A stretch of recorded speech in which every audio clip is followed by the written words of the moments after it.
Captain Quibble stood on the edge of a crater that looked like a giant's bad acne inside. The planet Sandspire was a desolate wasteland, and he couldn't shake the feeling that it was hell with worse weather. "Well, it's official," he said, kicking a rock into the abyss. "This place sucks."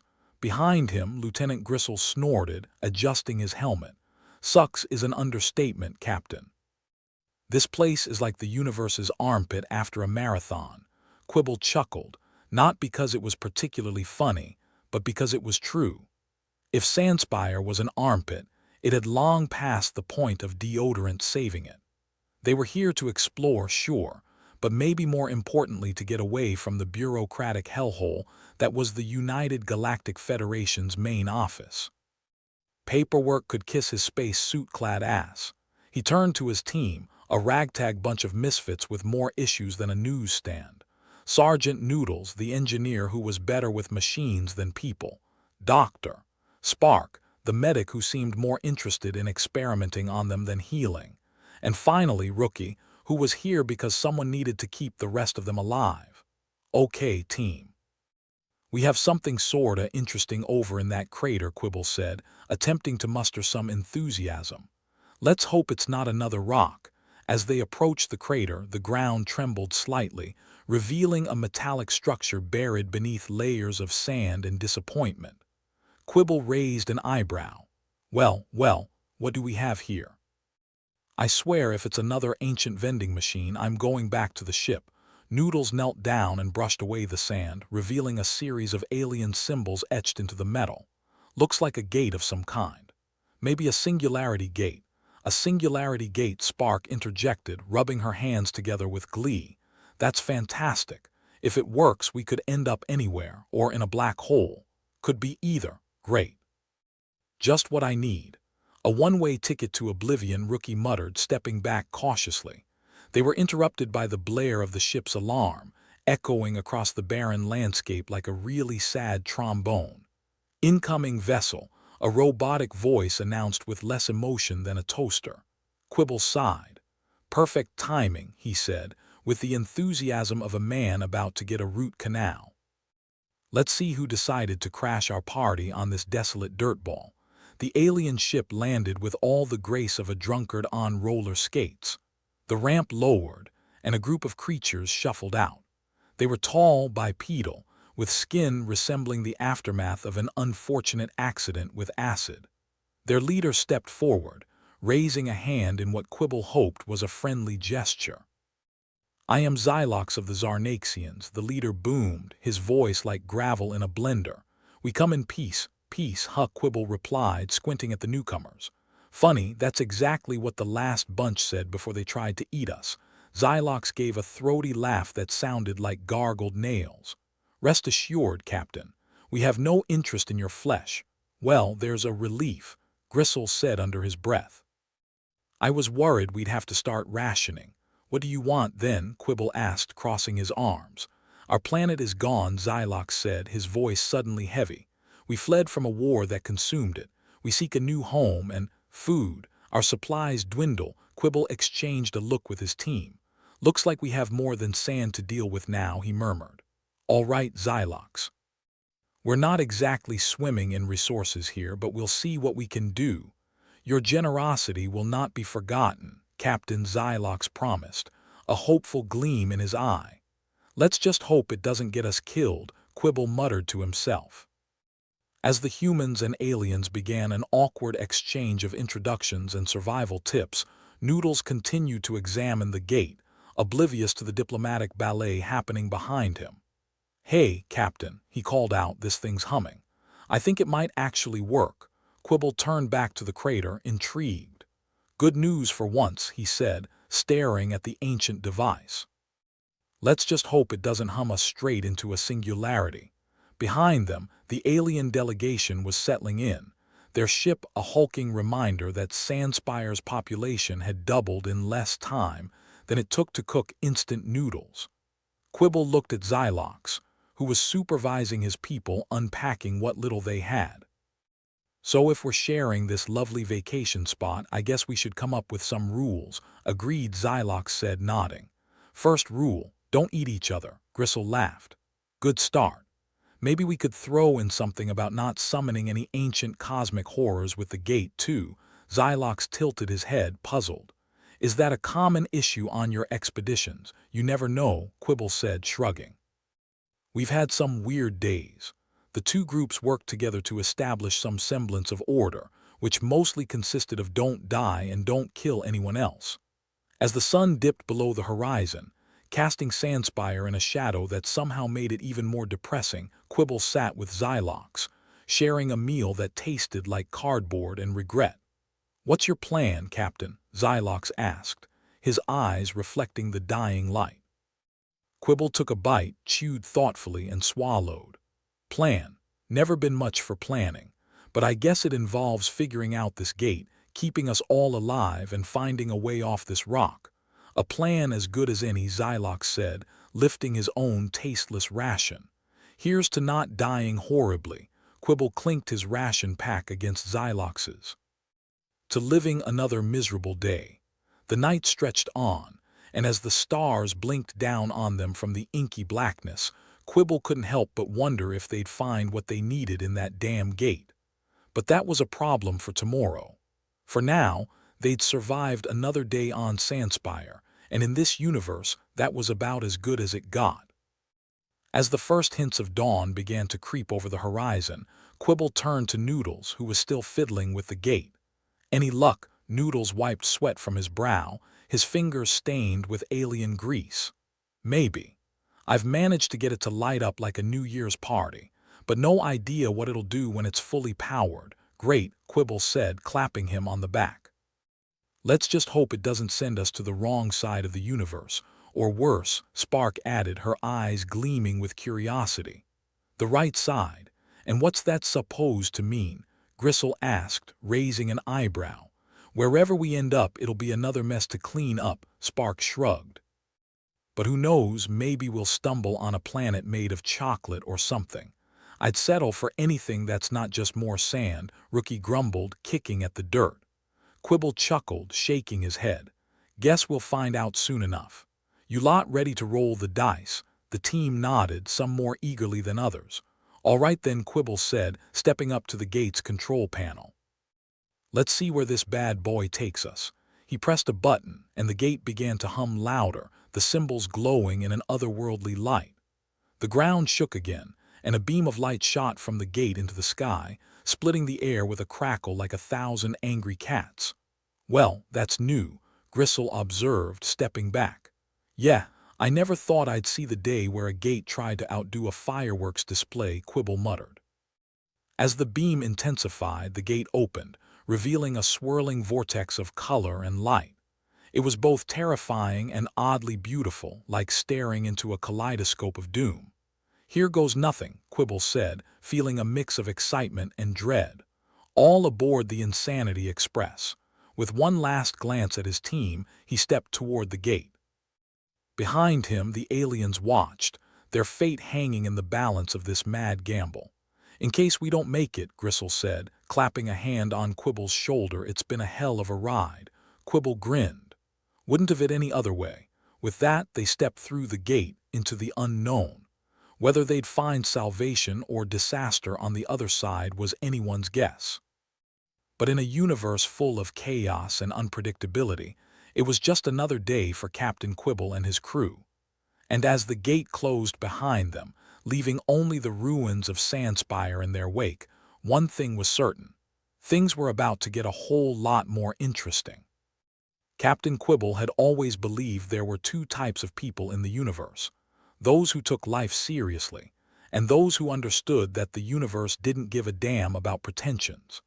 He fancied himself firmly in the latter camp, especially on mornings like this, when the sun hadn't yet decided if it wanted to rise or just leave Sandspire in its familiar, dreary twilight. Quibble had learned to appreciate the bleak consistency. The alien camp was a hive of barely contained discontent. The Zarnaxians, now under the leadership of Velko, a creature who appeared to be both their diplomat and designated complainer, were engaged in a heated discussion about the food situation, or rather, the lack of one. It seemed Earth cuisine was about as appealing to them as a sandpaper sandwich.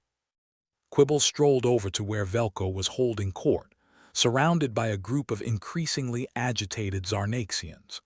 Gristle, leaning against a nearby rock, watched the proceedings with a smirk, ready to intervene with some well-timed sarcasm if needed.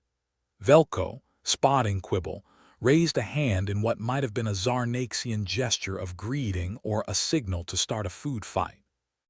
"Ah, Captain Quibble," Velko said, his voice layered with the kind of annoyance that suggested he'd been chewing on his grievances for breakfast. "We must discuss this. Sustenance you have provided." Quibble glanced at the assortment of Earth rations spread out before the aliens.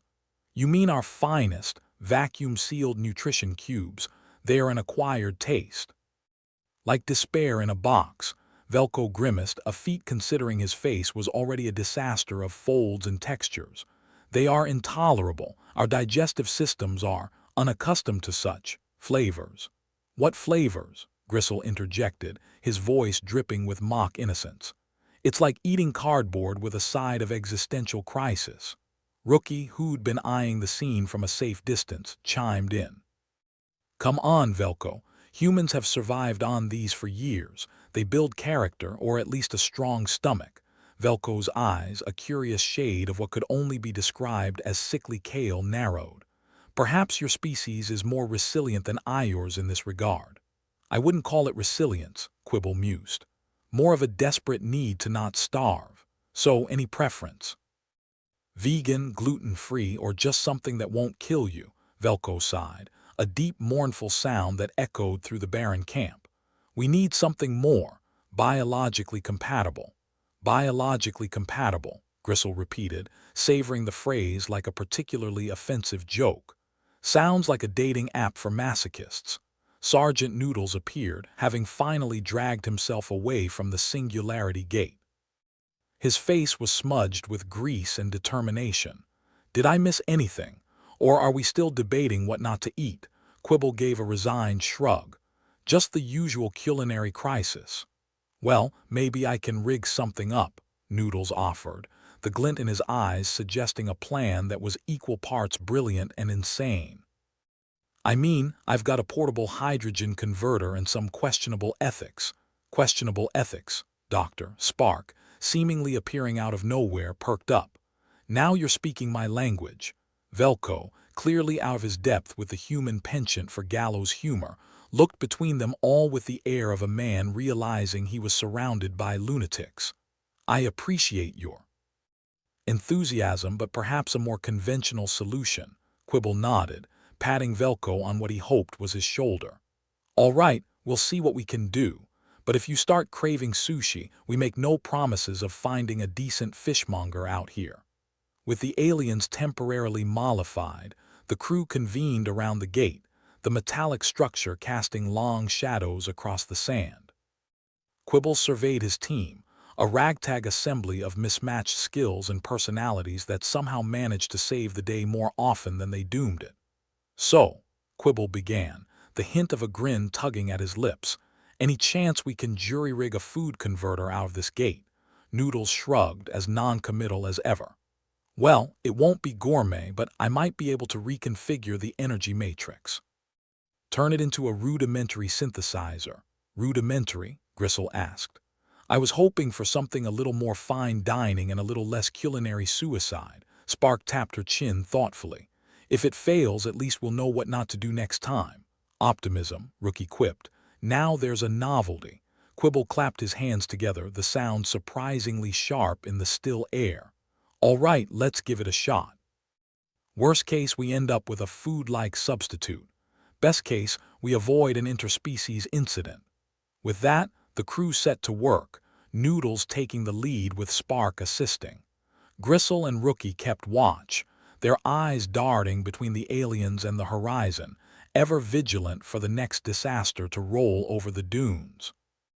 As the hours ticked by, filled with the sound of clanking tools and occasional bursts of profanity from Noodles, Quibble found himself reflecting on the absurdity of it all. Here they were, stranded on a wasteland planet, trying to invent a new cuisine to keep their unlikely allies from gnawing on their own limbs or worse, the humans. "Hey, Noodles," Gristle called, breaking the monotony. "You got that thing ready to spit out some alien-friendly gruel yet?" Noodles wiped his brow, smearing grease across his forehead. "Almost there. Just a few more tweaks." "Take your time," Quibble said dryly. "It's not like we're on a countdown to starvation or anything." True to his word, Noodles finally got the contraption humming a slightly different tune, a mechanical whir that suggested both progress and the potential for catastrophic failure in equal measure. "All right," Noodles declared, stepping back with the air of a man who just completed a dubious masterpiece. "Let's see if we can make the Zarnaxian's dream of edible food a reality." With a flourish that would make a magician jealous, he activated the makeshift synthesizer. For a moment, nothing happened. The universe seemed to hold its breath, waiting to see if they'd achieved a miracle or merely humored a fool's errand. Then, with a sputter and a belch that could only be described as alarmingly organic, the device ejected a small, steaming blob of uncertain origin. Gristle leaned in, sniffing cautiously. "Well, it doesn't smell like defeat. That's a start." Quibble motioned for Velko to approach, the alien leader eyeing the concoction with a mix of suspicion and hope. "Here you go, Velko. Our finest attempt at cross-species cuisine." Velko took the offering, his expression unreadable. He examined the blob, prodding it with a finger that looked like it had escaped from a horror movie. With a steely resolve, Velko tasted the creation. His face contorted through a series of expressions that could have been anything from delight to impending doom. "Well?" Quibble asked, the suspense more palpable than the flavor. Velko swallowed, his kale eyes wide. "It is acceptable," he announced, his voice almost reverent. "Acceptable," Gristle repeated, clearly unimpressed. "I was hoping for delicious or at least not entirely unpleasant." "You have our gratitude," Velko insisted, setting the blob down with exaggerated care as if afraid it might explode.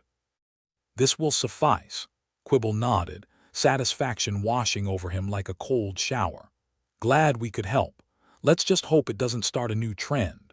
With the immediate crisis averted, the crew and their alien guests settled into an uneasy truce, the kind where everyone pretends that things are going smoothly while keeping an eye open for the next disaster. Quibble sat on a rock, watching the sun finally commit to the horizon, casting a bruised glow over the landscape.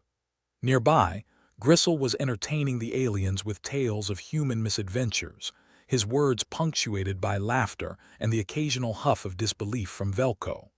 The night stretched on, a tapestry of stars flickering against the void, indifferent to the struggles of those beneath.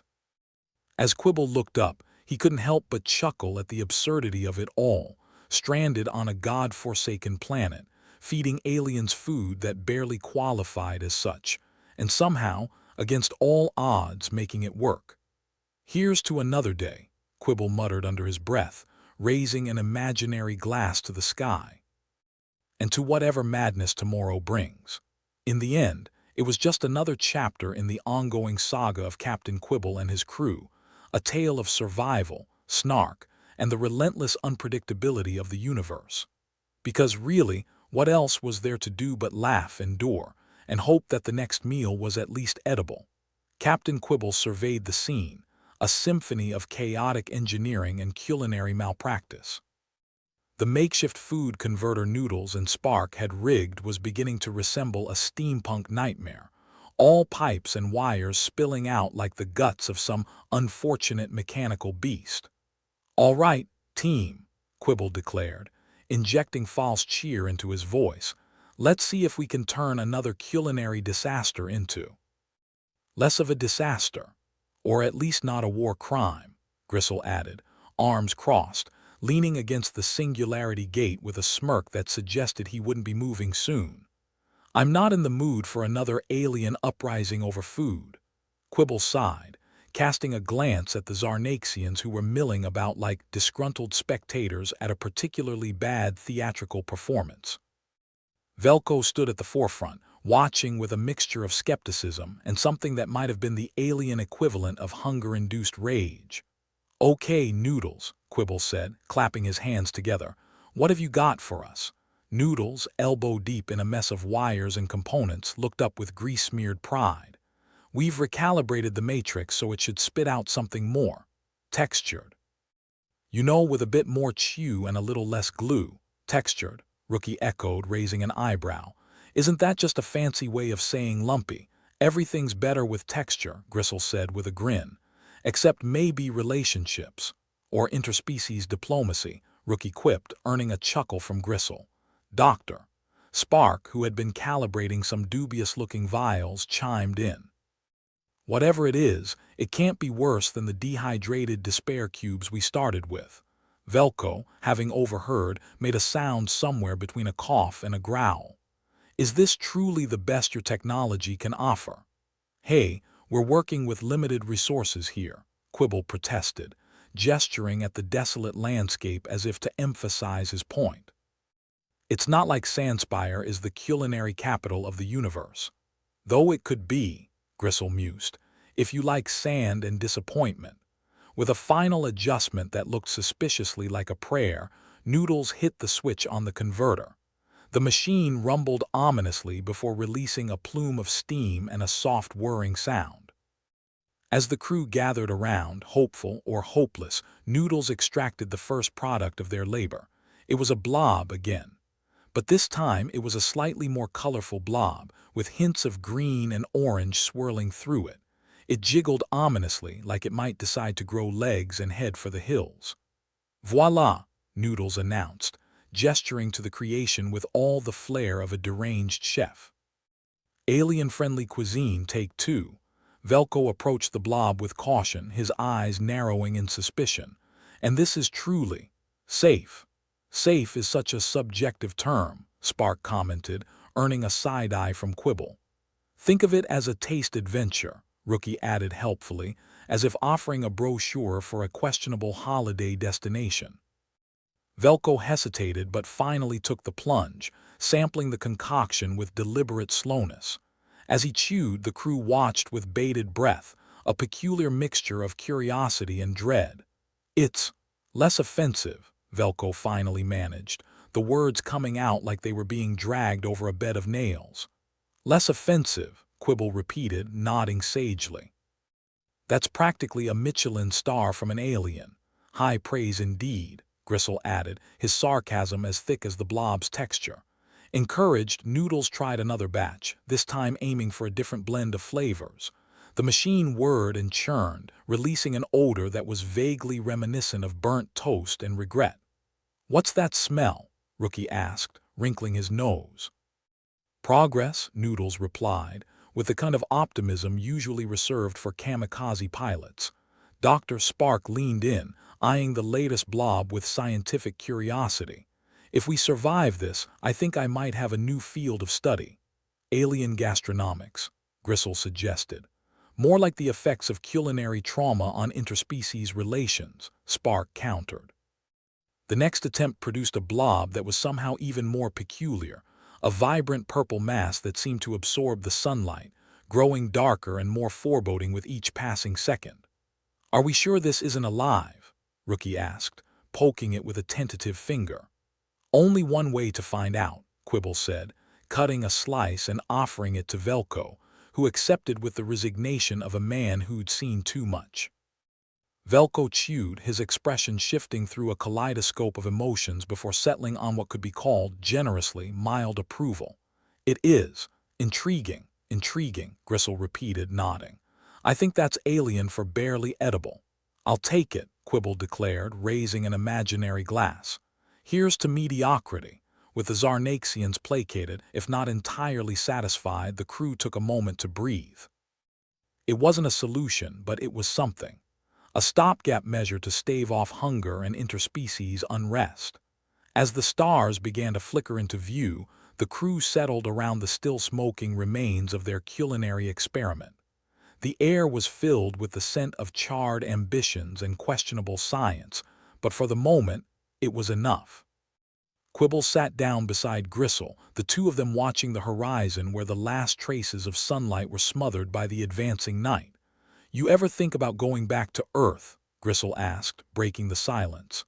"Occasionally," Quibble admitted. "But then I remember the traffic and the overpriced coffee. And the bureaucracy," Gristle added, his voice laced with disdain. "Makes intergalactic diplomacy seem like a cakewalk, or a blob walk," Rookie added from a few feet away, earning a round of laughter. "At least out here we get to make our own rules," Quibble said, staring up at the vast expanse above. "And our own food," Gristle added, "though I'm still not sure if that's a blessing or a curse." "Probably both," Quibble agreed, standing up and dusting off his hands. "All right, folks, let's get some rest. Tomorrow we get to do it all over again." As the crew dispersed, Quibble took one last look at the stars, a scattering of light across the dark canvas of the universe. There was a certain comfort in the chaos, he reflected, a stark reminder that they were just a small part of something much larger, much stranger. But for now it was enough to know they were still here, still fighting, still laughing in the face of adversity.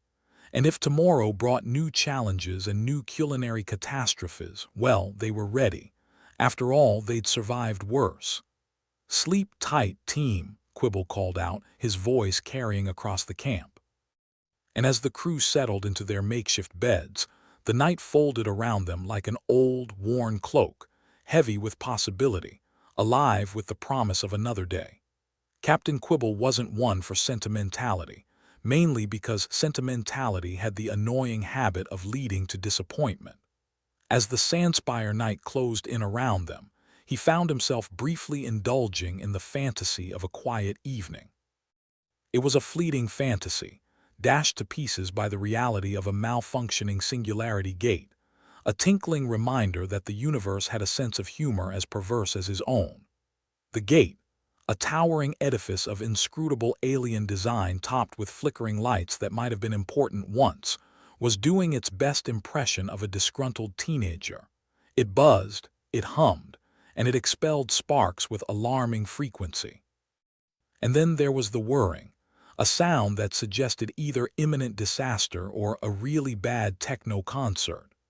"Looks like the gate's throwing a tantrum," Gristle observed, arms crossed, as he leaned just a little too casually against a nearby rock. "Maybe we didn't compliment its hair today." "Yeah, well, I doubt telling it it's got a nice lattice structure is gonna help," Quibble replied, his tone as dry as the Sandspire air. "Noodles, any chance you can sweet-talk it into behaving?" Noodles, who was already knee-deep in grease and wires, shot Quibble a look that could melt steel. "I'm an engineer, not a gate therapist." "But I can give it a kick."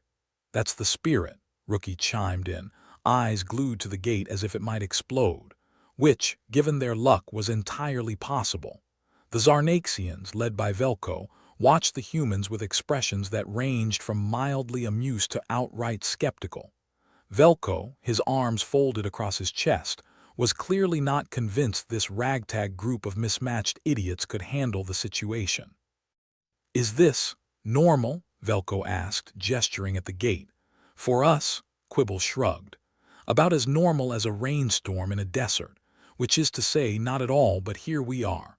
Doctor Spark was busy poking at his vials, probably concocting something that would either save the day or land them all in intergalactic court. With his usual scientific detachment, he noted, "If the gate collapses into a singularity, we'll all be flattened into non-existence." "Fascinating, really." "Fascinating isn't the word I'd use," Gristle muttered, keeping one eye on the sparking monstrosity. "Terrifying, maybe. Inconvenient, definitely." A particularly loud crackle from the gate made everyone jump, even Velko, who was supposed to be the embodiment of alien stoicism. The gate's lights flickered ominously, casting eerie shadows that danced across the sand. "All right, people, let's keep our pants on and fix this thing," Quibble ordered, clapping his hands together in a semblance of command. The crew scattered, each with their own brand of barely contained panic. Noodles dived back into the tangle of wires, muttering curses in a language Quibble suspected was entirely of her own invention. Rookie, trying to look useful, hovered nearby, ready to hand over tools or duck for cover as needed.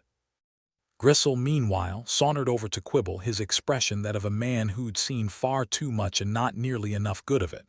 "Think we can pull this off without blowing Sandspire to bits?" "Do we ever?" Quibble replied, grinning despite the circumstances. "But hey, if we do go kaboom, at least we won't have to worry about the food anymore." "True," Gristle nodded sagely. "Silver linings." Velko, overhearing them, shook his head. "Your optimism is unique." "Unique's a polite way to say insane," Quibble countered, watching Noodles with a mixture of awe and fear as she yanked at a particularly stubborn cable. "Captain, you might want to step back," Noodles called, her voice a mix of determination and impending doom. "This might get a bit explosive."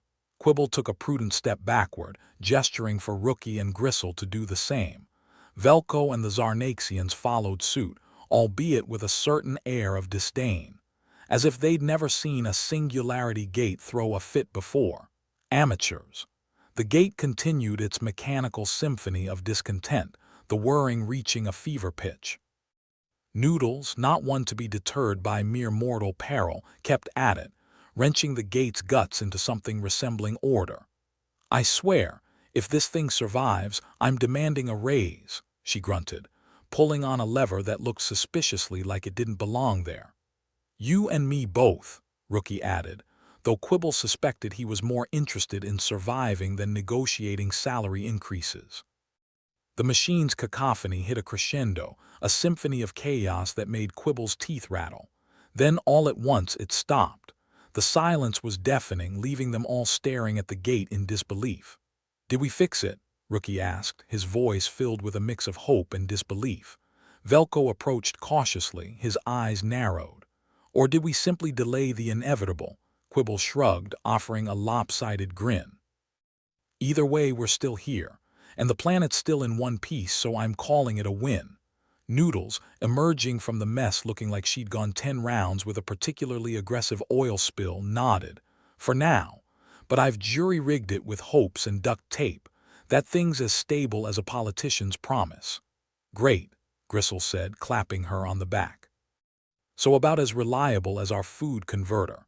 Speaking of which, the food situation was still a simmering pot of potential conflict. The Zarnaxians watched the humans with expressions that suggested mild amusement and hunger, a dangerous combination. "I take it the culinary crisis isn't over?" Velko asked, his tone suggesting he already knew the answer.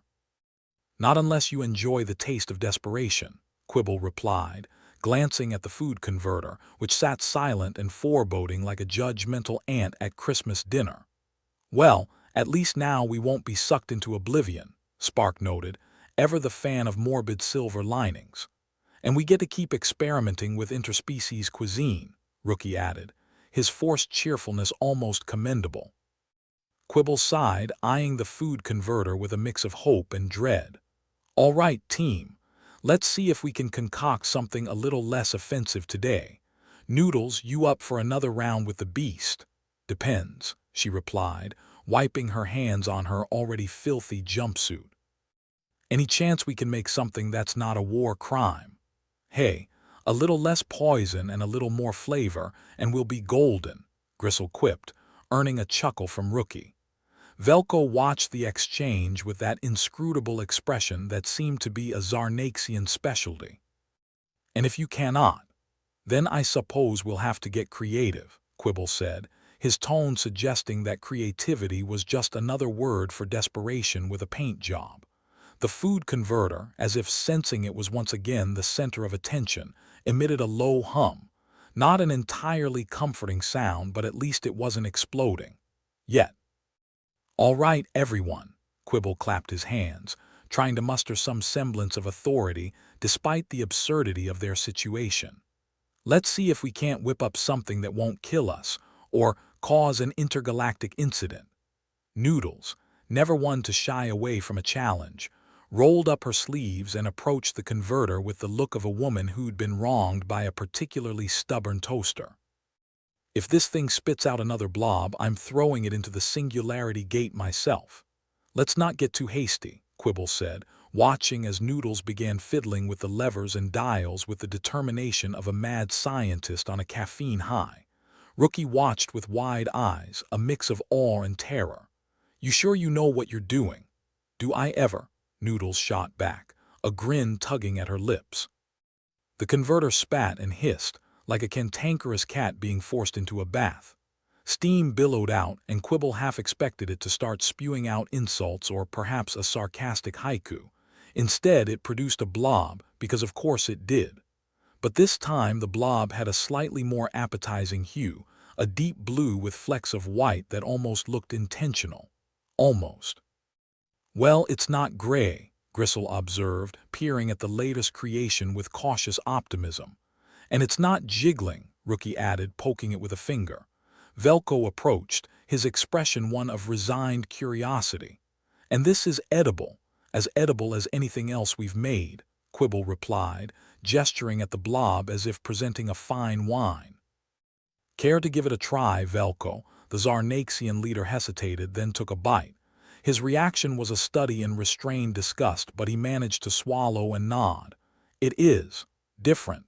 "Different," Gristle echoed, smirking. "That's a step up from offensive and intriguing." Encouraged, the crew each took a taste, wincing as they chewed. The flavor was something akin to saltwater taffy left too long in the sun, but it wasn't actively repulsive. Progress by their standards. "Well, if we don't die from this, we might just have a future in alien culinary arts," Spark deadpanned, earning a chuckle from Gristle. "Or a future as intergalactic pariahs," Rookie added, trying to scrape the taste off his tongue. Quibble, despite the circumstances, found himself smiling. "We might be a bunch of misfit idiots stranded on a backwater planet, but at least we're consistent." As the crew settled into their makeshift camp, the night's darkness wrapped around them like an old, familiar embrace.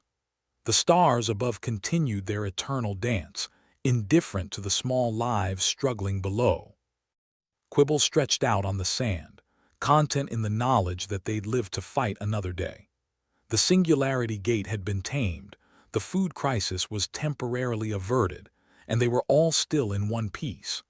But as the night wore on, and the camp grew quiet save for the occasional snore or muttered curse, Quibble found himself staring at the stars with a sense of wonder. Despite the chaos, the looming threats, and the ever-present danger of being flung into the void, there was something undeniably beautiful about it all. In the end, it wasn't about the food or the Singularity Gate or even the Zarnaxians. It was about surviving, laughing, and somehow making it through the madness of the universe. And as his eyelids grew heavy, Quibble couldn't help but think that maybe, just maybe, they'd pull it off. Because if there was one thing his ragtag crew had proven time and again, it was that they were the best at turning disasters into something resembling success. "Good night, you bunch of misfits," he murmured, letting the night take him. "Let's see what fresh hell tomorrow brings." The night dragged on like a bad hangover, the kind that made you question every decision that led you to this point. In Quibble's case, it was every decision since birth. The Sandspire's desolate landscape did little to lift spirits, a barren stretch of sand and rock that seemed to whisper, "Welcome to your doom, tourists." The Singularity Gate, their not-so-friendly neighborhood black hole in waiting, loomed behind them like a cosmic executioner with a twitchy trigger finger. Noodles had done her best tap dance on the edge of annihilation, but everyone was painfully aware that duct tape and hope had a shelf life, and it was fast approaching its expiration date. Quibble sat with his team in their makeshift camp, a collection of debris that could generously be called shelter if you squinted and lied. The food converter, their perpetual nemesis, sat mocking them with its silent refusal to cooperate. "So," Gristle started, breaking the uneasy silence, "what do we do when the gate decides it's time for us to take a one-way trip to oblivion?" "Relax," Quibble said, trying to sound confident. "I've got a plan." "Oh," Rookie perked up, clearly desperate for good news. "What's the plan, Captain?" Quibble leaned back, lacing his fingers behind his head.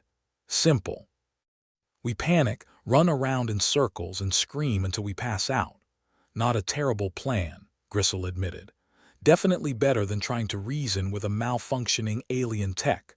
Doctor Spark, who'd been busy concocting something in a vial that looked like liquid regret, chimed in. If the gate goes, it's not like we'll be around to hear the I told you so's. Small Merces, Velko, the ever-skeptical Zarnaxian leader, raised an eyebrow. Your sense of humor in the face of death is perplexing. Perplexing's a polite way to say dumb, Quibble countered. But here's the thing, Velko. When you're standing on the edge of the abyss, you can either laugh or cry, and I've cried enough for one lifetime. Velko nodded as if that somehow explained the human condition in a nutshell. And the food. Are we to sustain ourselves on more? Blue Blob. Hey, we prefer to call it culinary innovation, Noodles piped up, still wiping grease off her hands. It's not much, but it's better than starving or eating each other. Speak for yourself, Rookie muttered, eyeing the converter.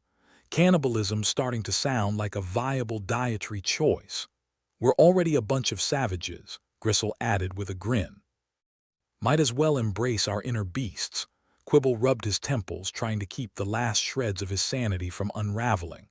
Right, so Plan A, don't die. Plan B, don't eat each other. And Plan C, try not to blow up the universe. Sound good. There was a collective nod, the kind that comes when everyone knows it's hopeless but nobody wants to say it out loud. Even the Zarnaxians, who'd been eyeing the humans like they might be contagious, seemed resigned to their fate alongside them. Let's face it, Quibble continued, we're stuck here till that gate decides it's done with its existential crisis. Might as well make the best of it. And how do you propose we do that?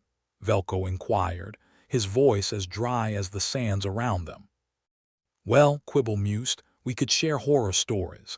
Like that time Noodles rigged the food converter to spit out something, not quite glue-like but close. Or the time Gristle here tried to smuggle a live hognose on board, Rookie added, chuckling. Gristle raised a hand in protest. Hey, that was an experiment in cross-species companionship. And how'd that work out? Noodles asked, her grin revealing much. She bit me, Gristle admitted sheepishly. But in my defense, she was a lot friendlier than most of my exes.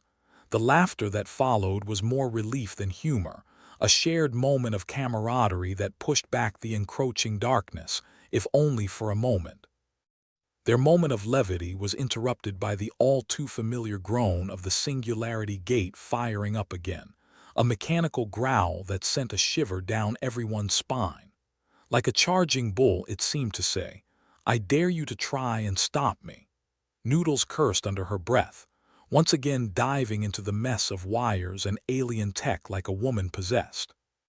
The rest of the crew backed off, giving her space and silently praying to whatever deities they'd abandoned long ago. You got this, Noodles, Quibble called out, his voice filled with more confidence than he felt.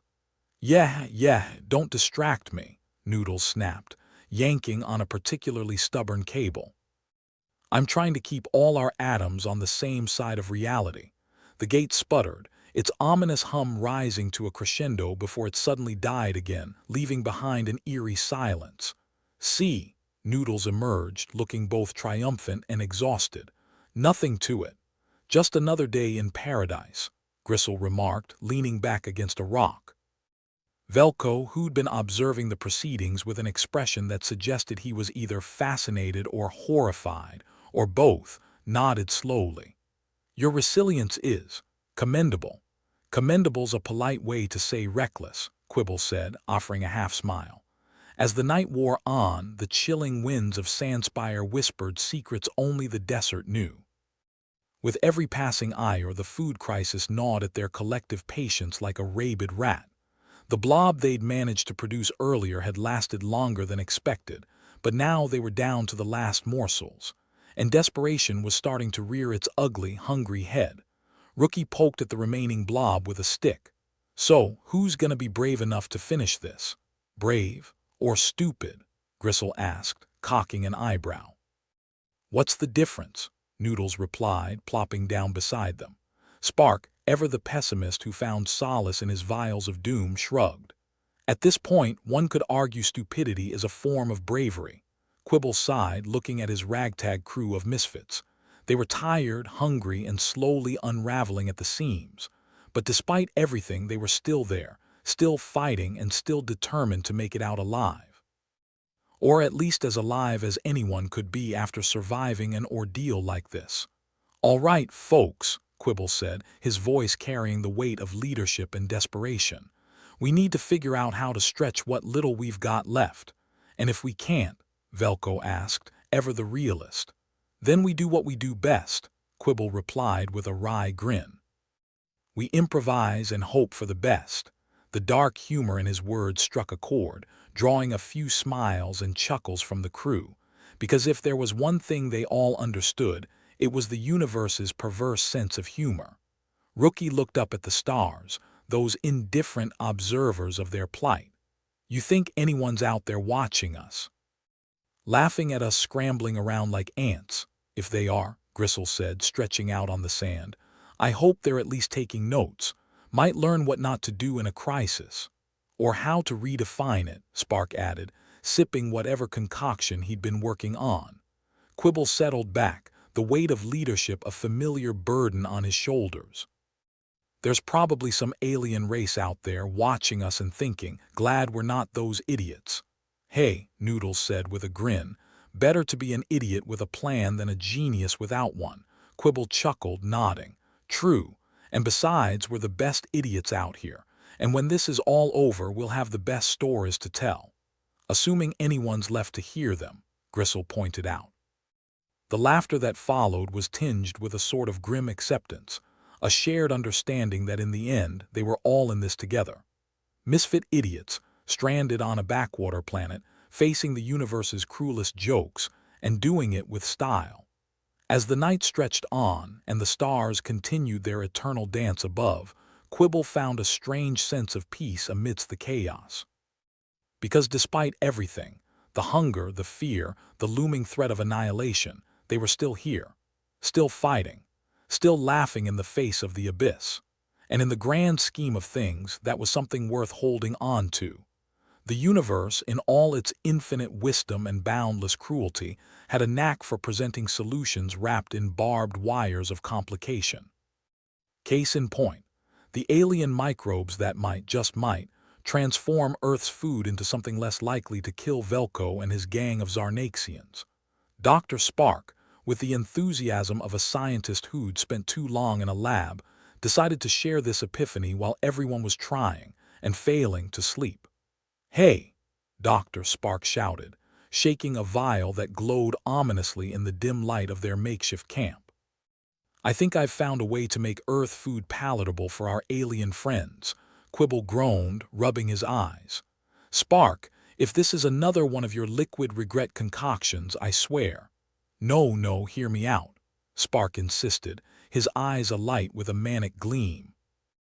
"These microbes can break down the food at a molecular level and reassemble it into something the Zarnaxians can digest. So, what you're saying is, you're turning our food into alien-friendly crap?" Gristle asked, sitting up and squinting at the glowing vial with suspicion. "Exactly, except, not crap," Spark replied, looking far too pleased with himself. "Great," Noodles muttered, stretching her back. "Now we just have to keep from getting sucked into a black hole while taste-testing alien cuisine.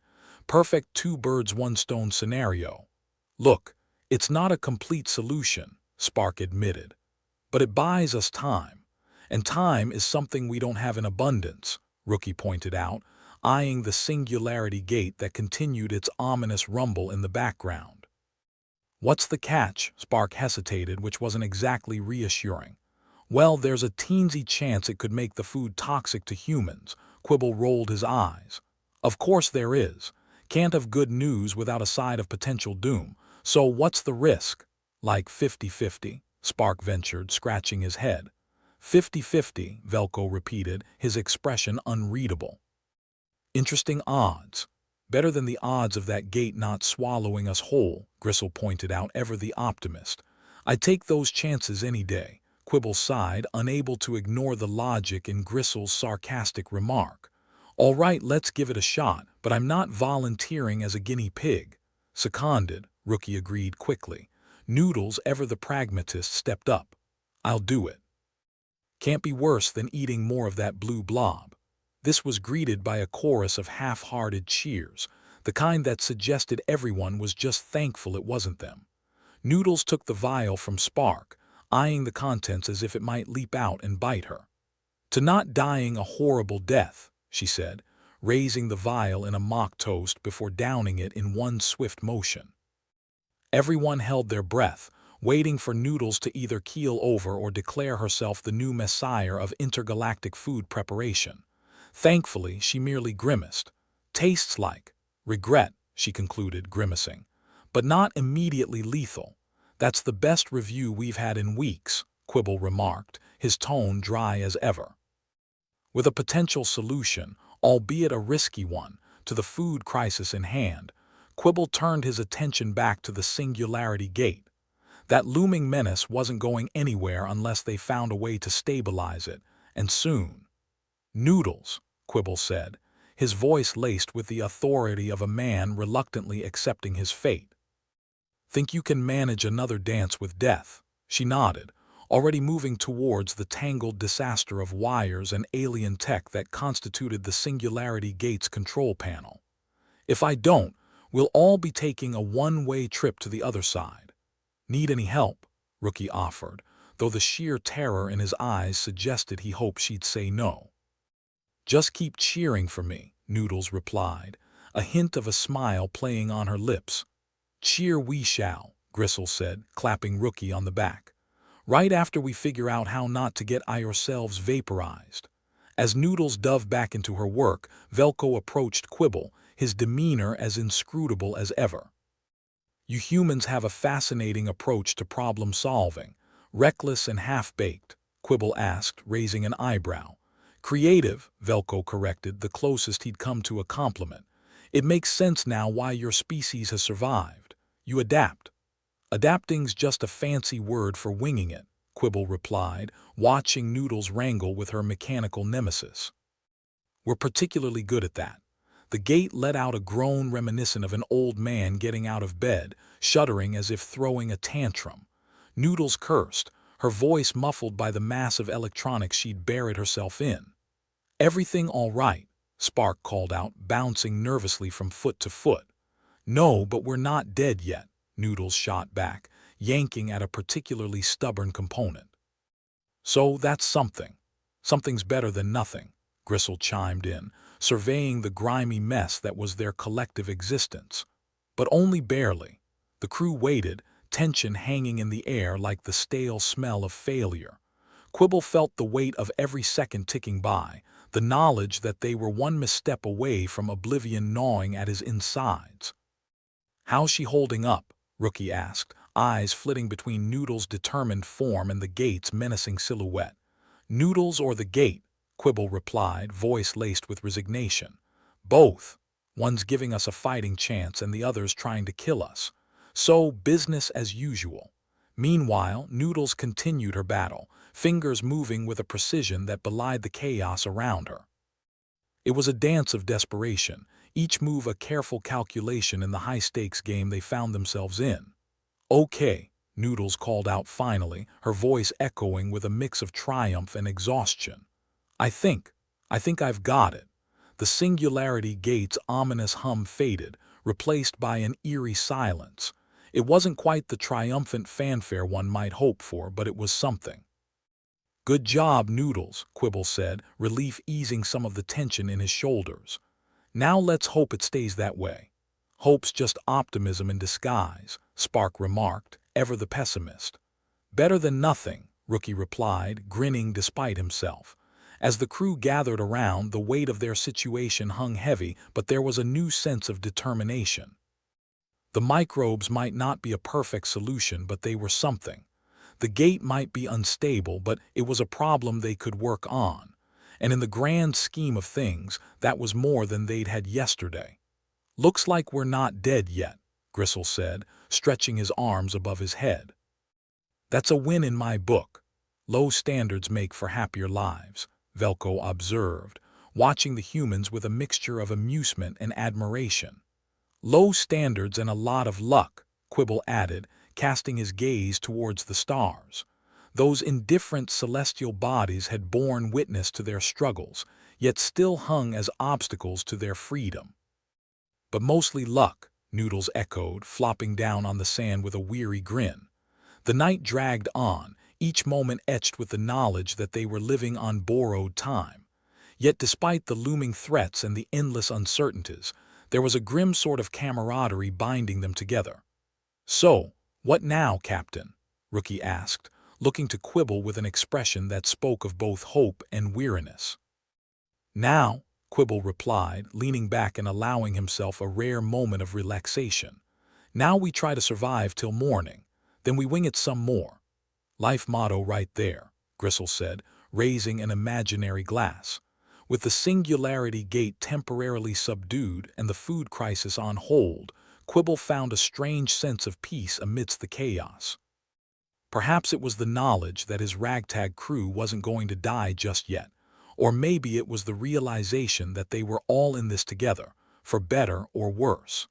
Whatever the reason, he allowed himself a small smile as he watched his crew settle back into their routine of bickering and banter. Because in the grand scheme of things, that was what kept them going. Their ability to laugh in the face of adversity, to find humor in the darkest of situations. And as the stars hung as silent witnesses above, he knew that no matter what the universe threw their way, they'd face it head-on, together, because sometimes that was all you could do. Laugh, fight, and endure. Quibble stared at the glowing vial in Spark's hand, his face a perfect rendition of someone who had just been promised a free vacation, but knew it came with a timeshare pitch. "All right, team," he said, his voice as dry as the Sandspire landscape. "Let's get this over with before the universe decides to kick us while we're down. Any particular plan, or are we winging it again?" Gristle asked, his sarcasm sharp enough to cut through the tension. "Oh, we're definitely winging it," Quibble replied. "If the universe taught us anything, it's that planning is just an invitation for things to fall apart." "Can't argue with that logic," Noodles said, still tasting the regret flavor clinging to her tongue. Velko stepped forward, his Zarnaxian features unreadable. "I believe it is time for us to unite our efforts. The food compatibility issue is critical, but so is the stabilization of the Singularity Gate." "You read my mind, Velko," Quibble said. "Not that there's much to read. Let's tackle this one disaster at a time." The makeshift camp was a hive of activity, or at least a pitiful attempt at one. Noodles was elbow-deep in the guts of the Singularity Gate control panel, her muttered curses a comforting constant, while Spark and Velko huddled over a table cluttered with Earth's culinary misfires and alien microbes, looking more like a high school science fair gone horribly wrong. "So, Velko," Spark said, gesturing with exaggerated enthusiasm at the array of Petri dishes, "here's the grand plan. We take Earth food, toss in some microbes, and voila, edible mystery mush." "Is this Earth custom to delight in experimental failure?" Velko asked, his curiosity genuine. "Nah, just Spark's way of making science sound exciting," Gristle said, rolling his eyes. "Most sane people call it desperation. Desperation and science are often bedfellows," Spark mused, his tone dreamily detached from the chaos around him. "It might also help if we didn't keep attempting to eat things that resemble rubbery detritus," Quibble added, poking at a gelatinous mass with his boot. Velko considered this, his gaze as analytical as ever. "On Zarnax we have a saying, the taste is of less importance than the survival. That's one way to put a positive spin on eating garbage," Noodles chimed in, wiping grime from her forehead with the back of a dirty hand. "But hey, who am I to judge?" Rookie, who had been silently watching the proceedings, finally spoke up. "You know, I think we might have a shot if we can just keep the gate stable long enough. The microbes are our ticket out of food riots, but that gate, well, it's the gate." "Optimism, Rookie?" Quibble asked, feigning shock. "Careful, or we'll start thinking you like it here." "Hey, I'm just here for the near-death experiences," Rookie countered, grinning despite himself. "Keeps life interesting." Quibble chuckled, a sound that was more a cough than mirth. "All right, Noodles, you ready to charm that gate into submission?" She shot him a look that could wilt metal. "Charm, more like beat into compliance." "Whatever it takes," Quibble replied with a shrug. "Velko, Spark, let's see if we can't whip up something edible. And by edible, I mean something that doesn't dissolve our insides." "One step at a time," Spark said, his manic enthusiasm never wavering. "Science is a journey, not a destination." "That's just what everyone says when they have no idea what they are doing," Gristle muttered, tossing a burnt-out circuit board over his shoulder. The crew set to work, a ragtag assembly of humanity and alien kind, all united by their mutual desire not to become cosmic debris. The Singularity Gate groaned periodically, a reminder that it was a ticking time bomb, while the food converter sputtered and sneezed, adding to the delightful cacophony of barely contained chaos.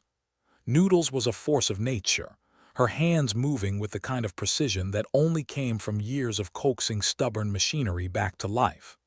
"Come on, you rusty piece of junk," she muttered. "I need you to cooperate just this once." "Talking to machines," Rookie said, shaking his head. "Sign of madness, right?" "Sign of sanity, if you ask me," Noodles replied without looking up. "At least machines occasionally do what you ask."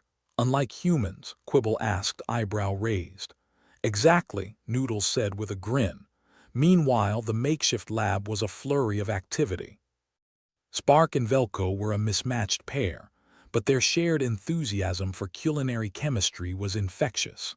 Spark carefully measured out the glowing microbes, cross-referencing notes scribbled in a frantic scrawl, while Velko observed with a critical eye. "I must say, your species' disregard for safety protocols is both alarming and impressive," Velko commented. "We like to call it risk management," Spark replied. "Or, flying by the seat of our pants." "Regardless, your ingenuity is commendable," Velko said, folding his arms as he watched the process unfold. "Yeah, humans are real good at making things complicated," Gristle added, leaning against the wall. "Why do something the easy way when there's a harder, more dangerous method available?" "Truer words," Quibble said as he joined them, "have never been spoken."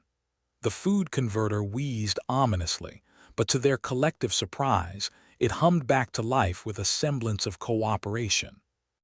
The vials of microbes, now incorporated into the mix, began their work, transforming Earth's unpalatable offerings into something that, hopefully, wouldn't kill either species. "Well, that's one hurdle jumped," Rookie said, eyeing the converter warily. "Now for the part where we don't all perish in a catastrophic failure." "Such optimism," Noodles teased, glancing over from her battle with the gate.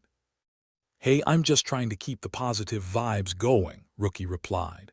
"If we're gonna die horribly, might as well do it with a smile." "Not if I can help it," Noodles muttered, giving the control panel a final, decisive smack.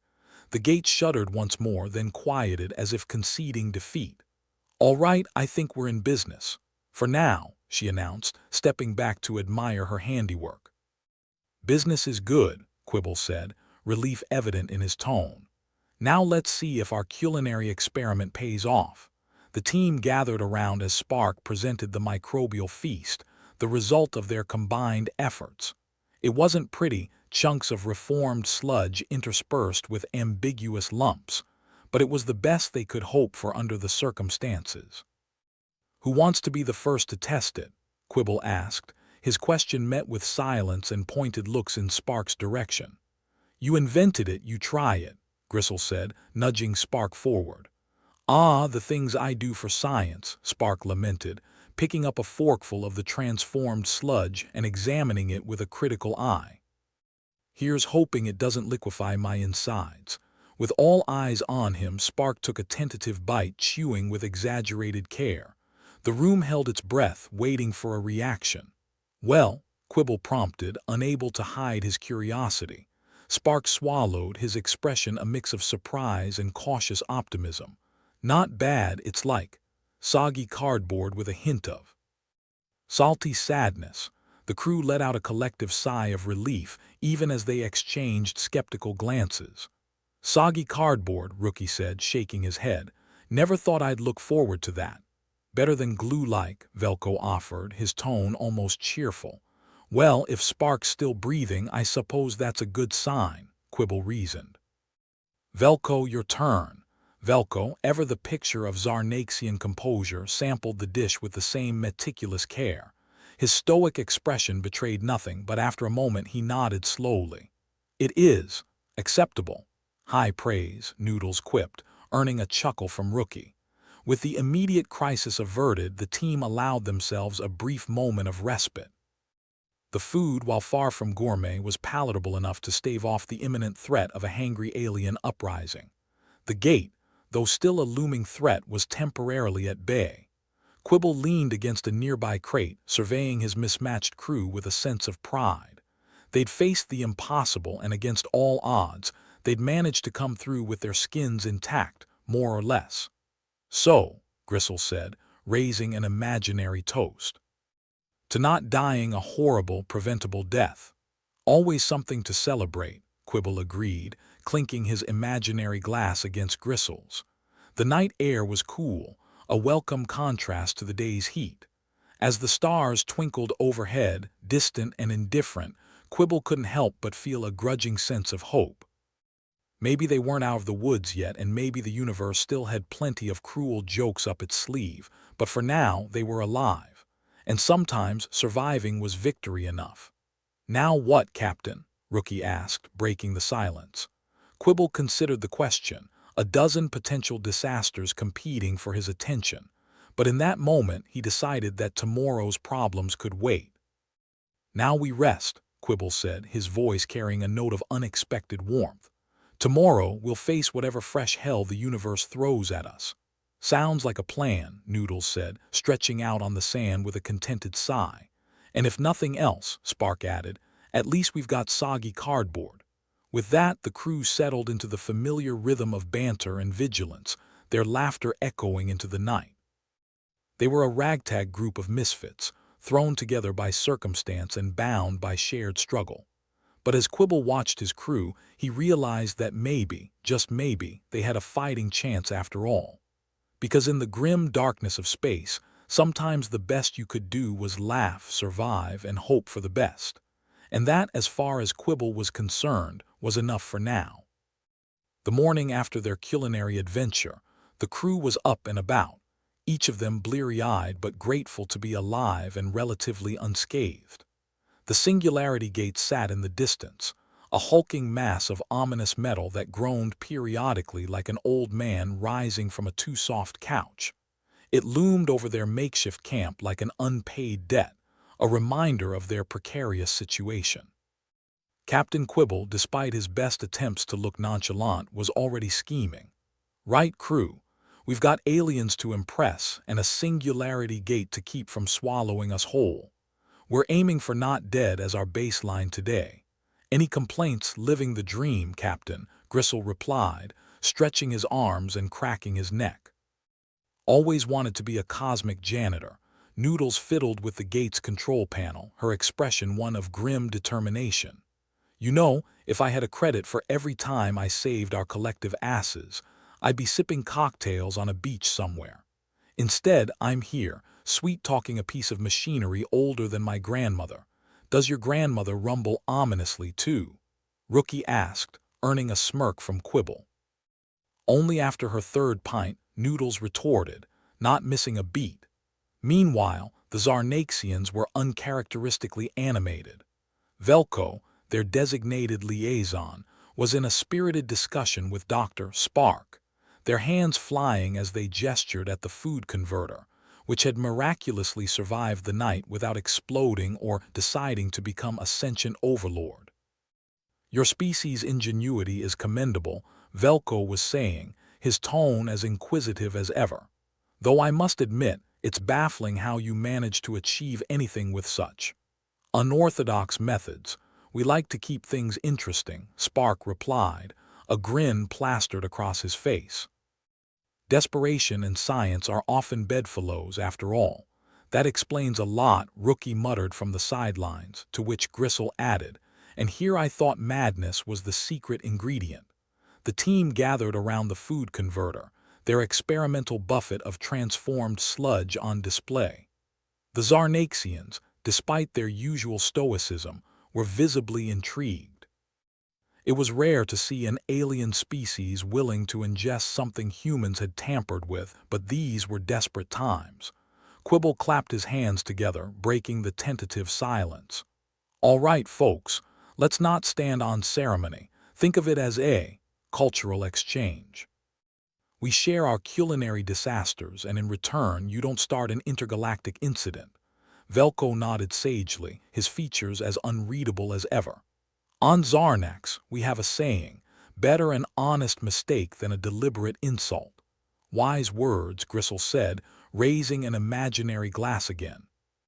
"Here's to our ongoing collaboration and avoidance of mutual destruction." The crew, human and Zarnaxian alike, took tentative bites of the sludge.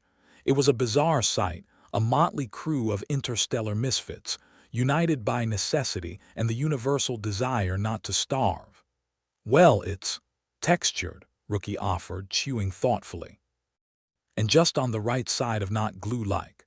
High praise, considering what it was before. Noodles chuckled, though her eyes were on the gate, her mind never fully leaving the task at hand. For a moment, Quibble allowed himself the luxury of feeling hopeful.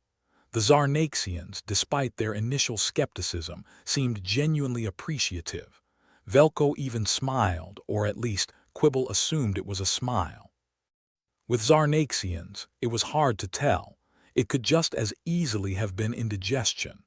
"We have much to learn from one another," Velko said, his tone suggesting he was quoting some Zarnaxian proverb or perhaps an intergalactic self-help book. "And through these trials, we grow stronger," spoken like someone who hasn't had to eat soggy cardboard before, Spark said, grinning like a manic schoolboy as he wiped his mouth with the back of his hand. As the Zarnaxians expressed their gratitude in their own reserved way, Quibble felt a surge of something akin to pride. Maybe it was the dubious success of the food converter, or perhaps it was the sight of his ragtag team managing to function without causing a catastrophe. Either way, he wasn't about to ruin the moment with introspection. "Right," Quibble said, his tone shifting back to the business at hand. "Now that we've all bonded over a shared meal of questionable edibility, let's talk about that alliance." Velko nodded, his gaze as inscrutable as ever. "Indeed. Your resourcefulness has proven invaluable. It seems only logical to pursue a partnership of mutual benefit." Gristle, ever the skeptic, raised an eyebrow. "Mutual benefit, huh? I assume that means you're gonna share all those nifty alien secrets with us." "Within reason," Velko replied, a hint of amusement in his voice. "We are, after all, still on a need-to-know basis with your species. But I believe we can find common ground." "Common ground is usually where the bodies are buried," Noodles muttered under her breath, but there was a glint of satisfaction in her eyes. Talks progressed smoothly, a surprising feat considering the usual chaos that accompanied their endeavors. The Zarnaxians, though enigmatic, were open to cooperation, and the humans, despite their penchant for stumbling into trouble, were more than willing to extend a hand, or whatever appendage seemed appropriate for the situation. As discussions continued, Quibble found himself at the periphery, watching his crew with an unexpected sense of warmth. They were a mismatched bunch, each with their quirks and neuroses, but against the odds, they'd managed to forge something resembling camaraderie. "So, Captain," Gristle said, sidling up to him with a familiar smirk, "think we'll live to see tomorrow?" Quibble shrugged, a wry smile tugging at his lips. "If the universe doesn't decide to drop another catastrophe in our laps, maybe. Good enough for me," Gristle replied, clapping him on the shoulder. "Here's to surviving another day." "Yeah," Quibble said, his gaze drifting to the stars. "Surviving. Hell of an achievement given our track record." The sun began its descent, painting the sky in shades of orange and crimson, a rare moment of beauty in the otherwise stark landscape of Sandspire. As the crew settled into a relaxed rhythm, the air filled with laughter and banter, their shared relief palpable. "Look at us," Rookie said, leaning back on his elbows, saving the universe one bad decision at a time. Noodles chuckled, shaking her head. "More like one crisis at a time. But hey, whatever works. It's the human way," Spark added, his grin as wide as ever. "Trial and error. Mostly error, but we get there eventually, true enough," Quibble said, allowing himself a moment of levity. "And sometimes, when the stars align, we even manage to do something right." As the night wore on, the crew gathered around the remnants of their feast, the conversation veering from war stories to wild speculation about their next adventure. The Singularity Gate, now stable and ominously quiet, served as a backdrop to their impromptu celebration. "So," Captain Spark said, his eyes twinkling with mischief, "what's next on the agenda?" "Conquer the galaxy. Uncover the secrets of the universe," Quibble chuckled, shaking his head. "Let's start with not dying horribly, shall we? One step at a time," spoken like a true leader, Velko said, his voice carrying a note of approval that, coming from a Zarnaxian, was high praise indeed. "Here's to our improbable alliance," Rookie said, raising a toast with an imaginary drink. "And to surviving whatever fresh hell comes our way." "To survival," Noodles echoed, her voice tinged with wry humor. "And to making it up as we go along." The laughter that followed was genuine, a rare moment of unity among a crew more accustomed to chaos and calamity. As the stars shimmered overhead, Quibble felt a rare sense of contentment. They'd faced down the impossible and come out the other side, bruised but alive. For now, that was enough.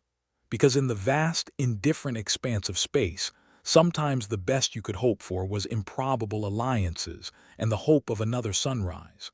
"Welcome to your doom, tourists," Gristle said, raising his voice in mock ceremony. "Doom with a side of soggy cardboard," Spark quipped, earning a chorus of laughter. As the night gave way to dawn, the crew remained gathered, their voices carried on the wind. They were a band of misfits, united by circumstance and the relentless pursuit of survival. And though the universe was vast and full of danger, for the first time in a long time, Quibble felt like they were exactly where they were meant to be. And that, he thought with a smile, was a damn good feeling.